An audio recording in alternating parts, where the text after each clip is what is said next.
వికారాబాద్ జిల్లా పరిగి మండలం గడ్సింగాపూర్ గ్రామ సమీపంలో రోడ్డు ప్రమాదం చోటు చేసుకుంది. పొలం పనులను ముగించుకొని ఇంటికి వెళ్తుండగా బైక్ ఢీ కొట్టింది.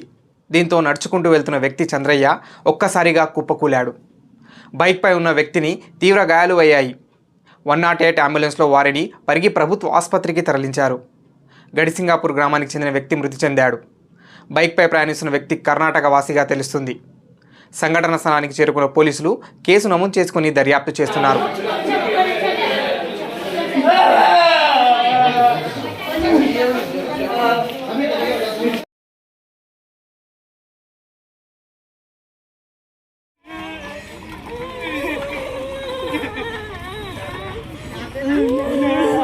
మా నాన్నగారు శనికర్ నుంచి లెఫ్ట్ సైడ్ నడుపుకుంటూ వస్తే ఒక వ్యక్తి వచ్చి ఎదురుకు వచ్చి గుద్దేసిండు.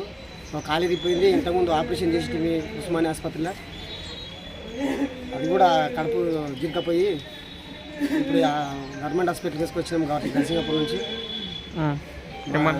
హాస్పిటల్లో చనిపోయిండు అంతకుముందే. అంటే ఎక్కడికి వెళ్ళి వస్తున్నాయి? ఎవరు? మీ నాన్న ఎక్కడికి వెళ్ళి నడుచుకుంటారు? మా నాన్న చెనకాడ నుంచి పొద్దుగాల ఉదయం వెళ్ళిపోయిండు. 6 గంటలకు చెనికి వెళ్ళిపోయిండు. తిందామని తిన్నికి ఇంటికి వస్తున్నాడు. రోడ్డు పక్కన మార్గ మధ్యంలోనే తెచ్చి బైక్తో గుద్దేసిపోయింది.